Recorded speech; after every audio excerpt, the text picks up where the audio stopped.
Les maladies articulaires ont un impact sur la qualité de vie, notamment le sommeil.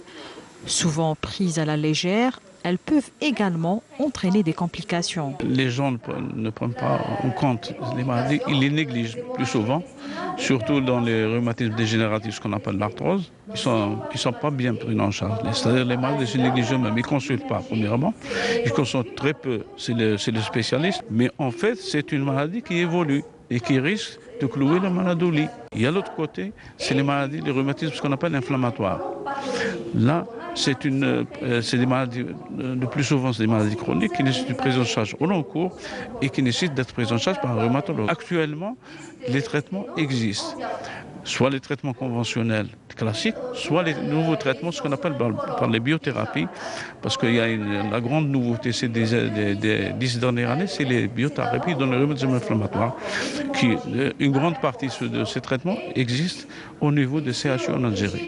Trop souvent associées aux personnes âgées, les différentes formes du rhumatisme peuvent, pour certains cas, toucher les femmes durant leur grossesse et même les jeunes enfants. Pour remédier un tant soit peu aux douleurs de cette pathologie, les anti-inflammatoires sont habituellement prescrits par les spécialistes de la santé. Seulement voilà, ces médicaments ont parfois des effets nocifs. Tout médicament est efficace, mais derrière chaque efficacité, il y a une toxicité.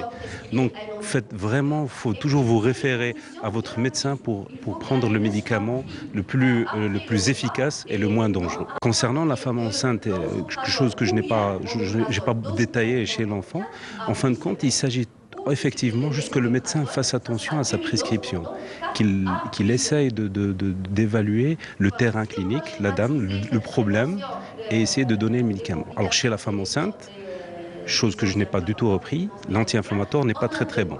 On essaie toujours d'utiliser les autres médicaments. Chez l'enfant, il y a des médicaments à utiliser, des médicaments à ne pas utiliser. Il est conseillé alors de veiller à manger équilibré pour éviter le surpoids et les carences en calcium et en vitamine D, et ce à partir du plus jeune âge afin de préserver son capital articulaire. Ce 16e congrès de l'ARAP se poursuivra jusqu'à demain samedi.